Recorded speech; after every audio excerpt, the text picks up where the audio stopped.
নমস্কার। এখন দেখবেন প্রত্যেকটা সোশ্যাল প্ল্যাটফর্মে একটা মুভি ভীষণভাবে ভাইরাল হচ্ছে, যেটা হচ্ছে মিসেস সানিয়া মালহোত্রার মিসেস, যেটা দ্য গ্রেট ইন্ডিয়ান কিচেন নামে আরো দুটো ল্যাঙ্গুয়েজে বেরিয়েছে এই মুভিটা। এবং আমি বলতে পারি এটা 4 নম্বর ভ্যারিয়েশন। এর আগে আরো 3টে ভ্যারিয়েশনের মুভি বেরিয়েছে সেম টপিক সেম স্টোরি নিয়ে, যে একটা মেয়ে তার সাংসারিক জীবনে, তার বিয়ের আগে অনেক স্বপ্ন ছিল এবং তারপরে বিয়ের পরে সে সাংসারিক জীবনে সমস্ত পুরোটা উলঝে গেছে তার সংসারের কাজকর্ম দিয়ে, এবং সেখানে তার পরিবারের লোকজন বা শ্বশুরবাড়ির লোকজন তার কোনো ইম্পর্টেন্স দেয় না, তার মতামতের কোনো ইম্পর্টেন্স দেয় না, তার কাজের কোনো ইম্পর্টেন্স দেয় না।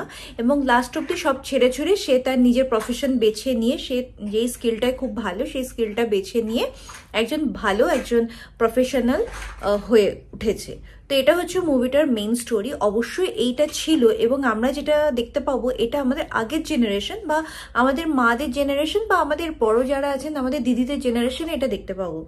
আমার মনে হয় কি অ্যান্ড কায়ের মতো সিনেমাও স্টোরিও এখন অনেক জায়গায় শোনা যাচ্ছে, এবং খুব ভালো একজন, আমি তার নাম অবশ্যই মেনশন করে দেবো, তিনি আছেন যিনি অ্যাজ আ হাউস হাজব্যান্ড হিসেবে তার নিজস্ব পরিচয় দেয়। অবশ্যই তার বাইরে অনেক কাজ, আরও তিনি বই লেখেন বা অন্যান্য কাজের সঙ্গে তিনি যুক্ত, স্টোরি টেলার, কিন্তু তিনি একজন হাউস হাজব্যান্ডও প্রাউডলি ফিল করেন বা বলেন।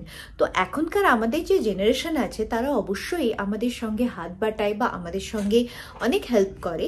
তো আমাদের সেটাও তুলে ধরা উচিত। এই জিনিসটা অবশ্যই হতো, আমাদের মারা এটার ভুক্তভোগী এবং আমাদের বড় দিদিরা এটার ভুক্তভোগী, কিন্তু আমার মনে হয় এখনকার জেনারেশনের লোকজনরা হয়তো টিপিক্যাল গ্রামে গেলে এই জিনিসটা আমরা এখনও দেখতে পাবো, কিন্তু এখনকার যে জেনারেশন সেখানে ছেলেরা সমানভাবে চেষ্টা করে মেয়েদের হাত, মানে হাতে হাতে মেলানো বা হাতে সাহায্য করা। অনেকবারই ছেলেরা তো রান্নাঘরে গিয়ে রীতিমতো রান্না করছে বা নিজের জন্য চা বানিয়ে নিয়ে আসছে, ফ্যামিলির জন্য চা বানাচ্ছে, বলছে আজকে আমার এই রান্নাটা খেয়ে দেখুন। সানডে হলে বলছে আজকে আমি এটা একটু বানাই।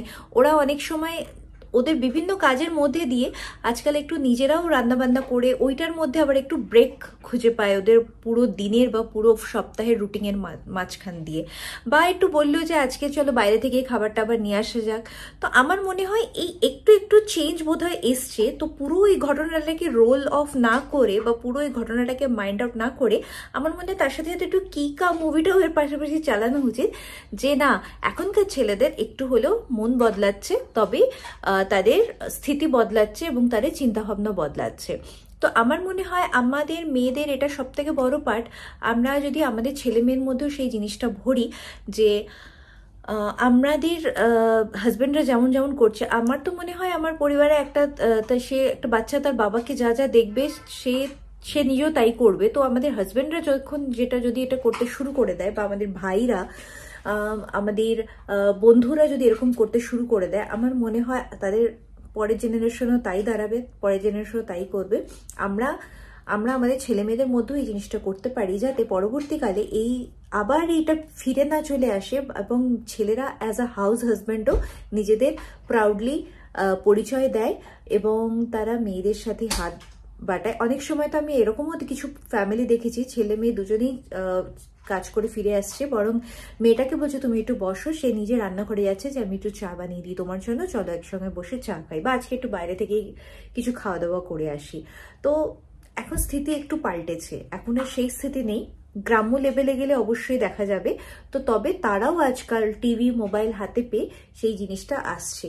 আমার মনে হয় এইটা আরো পরিবর্তন হবে ধীরে ধীরে, আর আরো ভালো দিন আসবে, আশা করি যেন আসে। অবশ্যই এটা প্রত্যেকের সুবিধা এবং ঘরের বন্ডিংটা খুব ভালো হয়, বা সেই ঘরের পরিবেশটা খুব ভালো হয়। নমস্কার, আজ এই অবধি, আবার আসছি পরের ভিডিও নিয়ে।